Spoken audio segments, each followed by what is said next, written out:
Kita baru saja menyaksikan pantomim Saudaraku dengan jujur unlimited power.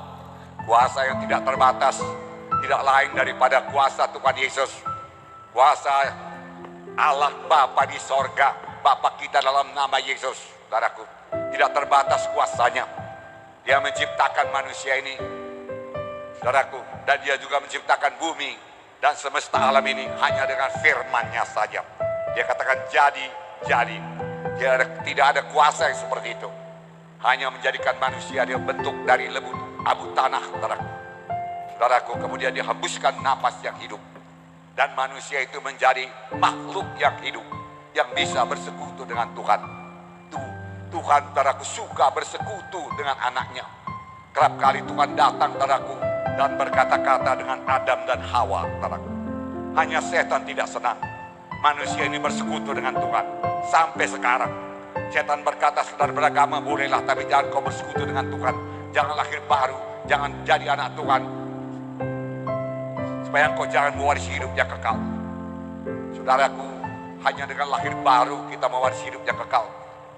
Setelah kita lahir baru kita bisa bersekutu dengan Tuhan. Dan setan tidak senang. Saudara lihat tadi setan mengganggu, mau memisahkan dia, saudaraku, dalam persekutuannya dengan Tuhan. Sampai sekarang setan berusaha memisahkan kita dengan Tuhan, saudaraku. Saudaraku yang kasih dalam nama Yesus, tapi syukur dia kembali kepada Alkitab, kembali kepada firman Tuhan. Firman Tuhan adalah jawaban dalam hidup kita. Firman Tuhan mengajari kita. Firman Tuhan makanan rohani kita. Firman Tuhan bawa iman yang teguh kepada kita. Firman Tuhan akan memberikan pengertian yang baru kepada kita. Mari, ini pelajaran kepada kita, supaya semua kita kembali kepada firman Tuhan. Amin. Ya, kembali kepada firman Tuhan. Haleluya, saudaraku. Saudara, Tuhan telah memberikan kuasa kepada setiap anak-anaknya untuk mengusirkan setan dalam nama Yesus. Saudara mau mengusir setan dalam nama Yesus? Saudara pasti bisa, amin. Bisa. Amin. Tepuk tangannya meriah, saudaraku. Haleluya. Tuhan mau menyelamatkan kita semua pada malam ini. Tuhan mau menolong yang sakit pada malam ini. Malam ini juga Tuhan masih mengundang, marilah kamu sekalian yang letih, lelah, dan beban berat, aku memberi sentosa kepadamu. Aku memberi kelegaan kepadamu. Saudaraku, Tuhan mengundang kita pada malam ini. Datang pada Yesus, saudaraku. Bukan letih lesu karena bekerja berat di dunia ini, tapi letih lesu jiwa kita. Malam ini saya juga mau bertanya kepada saudara, apakah jiwa saudara sudah lahir baru, sudah bertemu dengan Tuhan Yesus?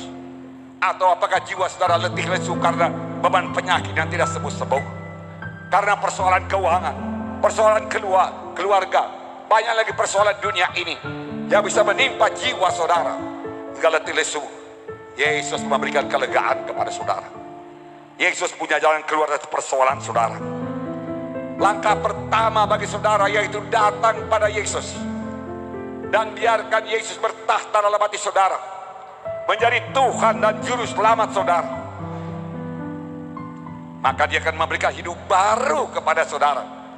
Firman Tuhan berkata, barang siapa yang ada dalam Kristus, ya kejadian yang baru, yang lama lenyap, yang baru timbul.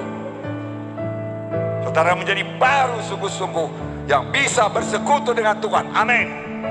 Bisa bersekutu dengan Tuhan. Nah, tidak ada yang mustahil, karena di sini sudah hadir Tuhan yang punya kuasa unlimited power. Kanker tumor, Tuhan sanggup menyembuhkannya. Amin.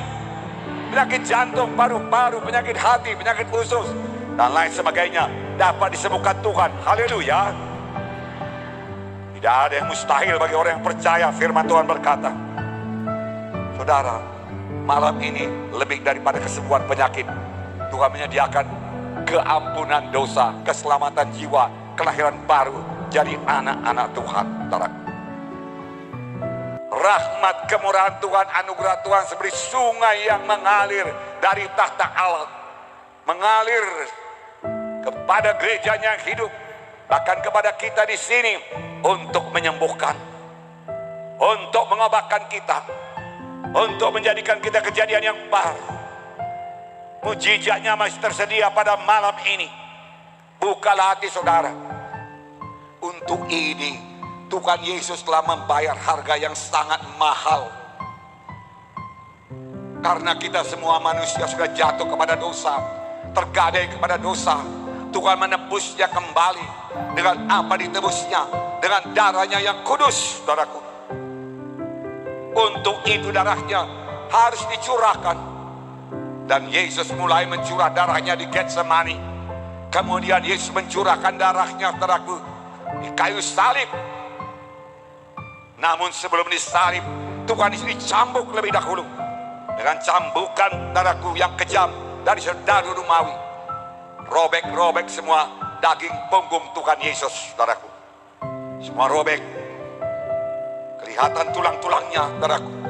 Dan firman Tuhan berkata, itulah dia bilur-bilur Yesus. Apakah gunanya bilur Yesus? Sampai sekarang bilur Yesus masih berkuasa. Bilur-bilur Yesus gunanya untuk menyembuhkan penyakit saudara.